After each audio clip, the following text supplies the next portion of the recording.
ভারত তুমি মুসলমানদের মুখের মধ্যে আঘাত করেছো, কোরআনে আঘাত করেছো, মুসলমানদের ইমানের মধ্যে তুমি আঘাত করেছো।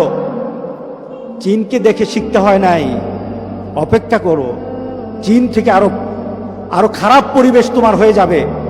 তুমি তোমার দেশের মধ্যে কোনো ধরনের শান্তি তুমি খুঁজে পাবা না।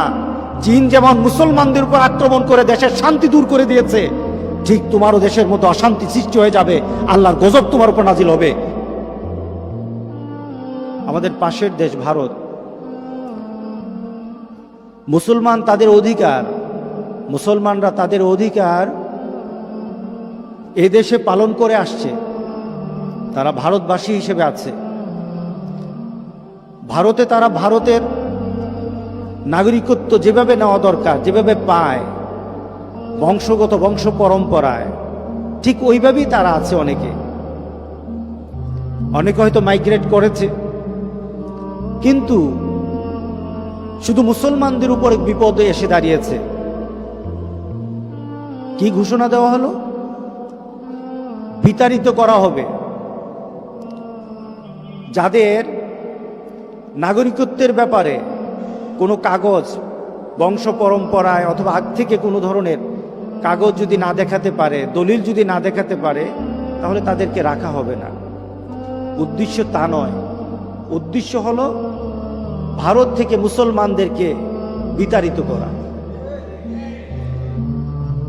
এই ভারত তো সেই ভারত যেই ভারতকে মুসলমানরা সাজিয়েছে। এই ভারত তো সেই ভারত যে ভারতের বর্তমান স্বাধীনতার জন্য মুসলমানরা জীবন দিয়েছে। ওলামায়ে কারাম, ভারতের ওলামায়ে কারামরা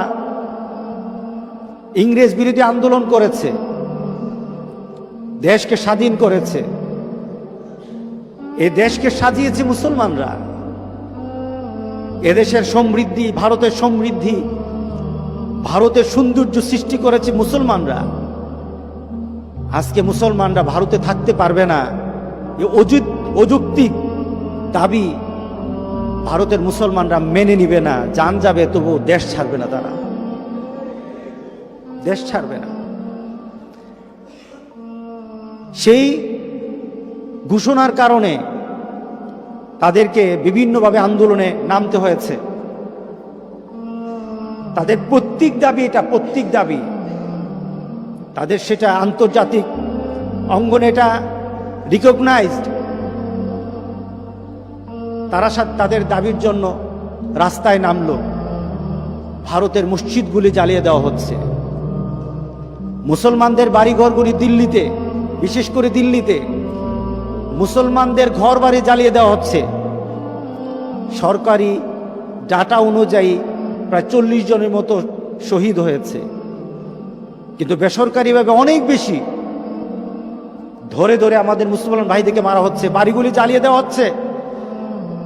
ঘোষণা দেওয়া হয়েছে যে 1 মাসের মধ্যে দিল্লিতে কোনো মসজিদ রাখা হবে না, প্রত্যেকটি মসজিদ জ্বালিয়ে দেওয়া হবে। মুসলমানকে জ্বালিয়ে দিতে পারবা, মুসলমানদের মসজিদ জ্বালিয়ে দিতে পারবা, মুসলমানদের কোরআন জ্বালিয়ে দিতে পারবা, মুসলমানদের বাড়িঘর জ্বালিয়ে দিতে পারবা, তবে গোটা পৃথিবী থেকে মুসলমানদের ইমানকে তোমরা জ্বালিয়ে দিতে পারবা না। এত সহজ নয়। মুসলমানরা যেখানে একটা বীজ লাগিয়েছে, বীজ তো বুঝেন, একটা দানা লাগিয়েছে মুসলমান যে দেশে, ওই দেশের দানার থাকে নাই, ওই দানাটা বিরাট বড় গাছ হয়ে গেছে। এবং ওই গাছটার গাছ থাকে নাই, ওই গাছ থেকে লক্ষ লক্ষ ফল ধরেছে, ওই সমাজকে সুন্দর করে দিয়েছে। মুসলমান যেখানে যায়, মুসলমান বসে থাকে না, তাদের ইমানের আলো দিয়ে সমাজকে আলোকিত করে নেয়। আলহামদুলিল্লাহ, এটাই মুসলমানদের পরিচয়। মুসলমানের গায়ে একটা আতরের গ্রাণ আছে, ইমানের গ্রাণ। মুসলমানদের ইমানের মধ্যে একটা আলো আছে। সূর্য যেমন আলো দিয়ে চতুর্দিক থেকে আলোকিত করে নেয়, সূর্যের আলোকে যেমন ঠেকানো যায় না। পারা যাবে সূর্যের আলোকে ঠেকানো? কেউ পারবে? সূর্যের আলোকে ঠেকানো যায় না। মুসলমানদের ইমানের নূর কেউ ঠেকাতে পারবে না। ভারত তুমি যত চেষ্টা করো, পারবা না। মুসলমানদেরকে মারতে পারবা, কিন্তু ভারতের মুসলমানকে ভারত ছাড়া করতে পারবা না। আমরা তাদের জন্য দোয়া করি, তাদের জন্য দোয়া করি। ভারতের মুসলমানদেরকে যেন আল্লাহ হেফাজত করে। অপেক্ষায় করো, অপেক্ষায় থাকো। ভারত, তুমি মুসলমানদের মসজিদের মধ্যে আঘাত করেছো, কোরআনে আঘাত করেছো, মুসলমানদের ইমানের মধ্যে তুমি আঘাত করেছো।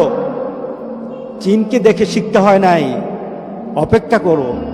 চীন থেকে আরো খারাপ পরিবেশ তোমার হয়ে যাবে। তুমি তোমার দেশের মধ্যে কোনো ধরনের শান্তি তুমি খুঁজে পাবা না। চীন যেমন মুসলমানদের উপর আক্রমণ করে দেশের শান্তি দূর করে দিয়েছে, ঠিক তোমারও দেশের মধ্যে অশান্তি সৃষ্টি হয়ে যাবে, আল্লাহর গজব তোমার উপর নাজিল হবে। মুসলমানদের হেফাজতের দায়িত্ব তাড়াতাড়ি নিয়ে নাও, মুসলমানদেরকে হেফাজত করো।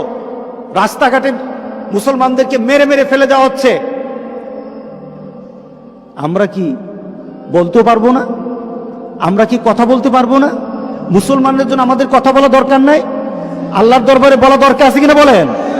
যদি না বলে কোন মুসলমান, যদি মুসলমানদের বিপদের সময় কোন মুসলমান যদি কথা না বলে আর কথা বলাটা যদি অপছন্দ করে, তার মধ্যে ঈমান আছে কিনা আমাদের সন্দেহ আছে, আমাদের সন্দেহ আছে। কারণ ভ্রাতৃত্ববোধ গোটা পৃথিবীর মধ্যে ইসলাম এমন ভাবে দিয়ে গেছে। রাসূল সাল্লাল্লাহু আলাইহি সাল্লাম বলেছেন, পৃথিবীর এক প্রান্তে কোনো মুসলমানের কোনো গায়ে যদি একটা টুকা পড়ে, পৃথিবীর অপর প্রান্তের মুসলমান ভাই এই ব্যথায় ব্যথিত হয়ে বলবে, আমিও ব্যথা পেয়েছি, তোমার সাথে আমি আছি। এটা মুসলমান, এটা মুসলমান। আজকে পৃথিবীর মধ্যে মুসলমানরা নির্যাতিত, আর আমাদের মতো মুসলমান নামের কলঙ্ক, তাদের জন্য দোয়া করতে আমরা সাহস পাই না, তাদের জন্য আল্লাহর দরবারে কাঁদতে আমরা সাহস পাই না। আল্লাহর দরবারে তাদের জন্য দোয়া করা দরকার, এই চেতনা আমাদের মধ্যে জাগ্রত নাই। দাবি করি মুসলমান, আমার বিশ্বাস হয় না তাদের ঈমান, তাদের চিন্তা, তাদের পরিচয় মুসলমানের খাতায় আছে কিনা আমি চিন্তিত। আজকে আমাদের সে মুসলমানদের জন্য আমরা দোয়া করব, আমরা আল্লাহর দরবারে বলবো, মাবুদ হাসবুনাল্লাহু ওয়া নি'মাল ওয়াকিল, হাসবুনাল্লাহু ওয়া নি'মাল ওয়াকিল, আল্লাহুম্মা ইন্না নাজআলুকা ফি নুহুরিহিম ওয়া নাউযু বিকা মিন শুরুরিহিম। মাবুদ, তোমার কাছে আমরা সাহায্য চাই, তুমি আমাদের ভাইগুলিকে ধ্বংস করে দিও না। মসজিদগুলির মধ্যে উঠে উঠে মসজিদগুলি ভেঙে ফেলতেছে। রব্বুল আলামিন, আমাদের দেহ থেকে আমাদের মসজিদের দেহটার মর্যাদা আমাদের কাছে বেশি, আমাদের নিজের দেহ থেকে মাবুদ তোমার মসজিদের দাম অনেক বেশি, তোমার কোরআনের দাম অনেক বেশি। মাবুদ, তোমার কাছে তোমার কোরআন আর মসজিদ আর তোমার মোমেন বান্দাদের হেফাজত আমরা তোমার কাছে ভিক্ষা চাই। মাবুদ, আজকে গোটা পৃথিবীর মধ্যে আমাদেরকে কাঁদা দরকার আল্লাহর দরবারে। আল্লাহর কাছে যদি চাই, আল্লাহ অবশ্যই হেফাজত করবেন, ইনশাআল্লাহ বলি, ইনশাআল্লাহ বলি।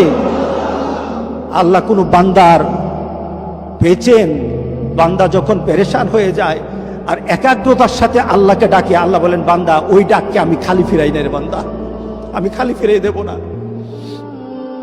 আজকে দিল্লির মুসলমান, ভারতের মুসলমান আজকে নিজের জান বাঁচানোর জন্য তারা অস্থির হয়ে গেছে, কোথায় যাবে, কোথায় যাবে। হিন্দুরা তাদেরকে আশ্রয় দিতেছে, হিন্দুরা তাদেরকে আশ্রয় দিতে, পাড়া প্রতিবেশীর আশ্রয় দিতেছে। বাবু, তুমি মেহেরবানি করে তাদের জন্য তোমার রহমতের দরজাটা খুলে দাও। আমরা তাদের জন্য দোয়া করব, প্রত্যেকটি মুহূর্তে দোয়া করব। আমাদের জন্য এখন ফরজ হয়ে গেছে কুনুতে নাজালা পড়া, তাদের জন্য কুনুতে নাজালা পড়ে আল্লাহর দরবারে দোয়া করা আমাদের জন্য ফরজ হয়ে গেছে। গোটা বাংলাদেশের সকল মুমিন, মুসলমান, আলেম, ইমাম সবার জন্য এখন ফরজ হয়ে গেছে তাদের জন্য দোয়া করা। তারা যেন কেঁদে কেঁদে বলতেছে, মাবুদ তুমি আমাদের জন্য তোমার সাহায্যকারী পাঠিয়ে দাও। ওয়াল মুস্তাদআফিনা মিনার রিজাল ওয়ান নিসা ওয়াল বিলদানিল্লাযীনা ইয়াকুলুনা রব্বানা আখরিজনা মিন হাযিহিল ক্বরিয়াতিয যালিমি আহলুহা ওয়াজআল লানা মিন লাদুনকা ওয়ালিয়্যা ওয়াজআল লানা মিন লাদুনকা নাসীরা। মাবুদ, তোমার তরফ থেকে আমাদের জন্য সাহায্যকারী পাঠিয়ে দাও, তোমার তরফ থেকে, তোমার আকাশ থেকে ফেরেশতা পাঠিয়ে আমাদের জন্য সাহায্যের ব্যবস্থা করে দাও। আল্লাহর কোরআনে আমাদেরকে সাহায্যের জন্য আল্লাহর দরবারে চাওয়ার কথা বলেছে। আমরা আল্লাহর দরবার থেকে, আল্লাহর পক্ষ থেকে বদরের সে ফেরেশতাগুলি আমরা আল্লাহর কাছে ভিক্ষা চাই। আল্লাহ যেন সেই ফেরেশতা দিয়ে ভারতের মুসলমানদেরকে, গোটা পৃথিবীর মুসলমানদেরকে হেফাজত করে। আল্লাহুম্মা আমিন।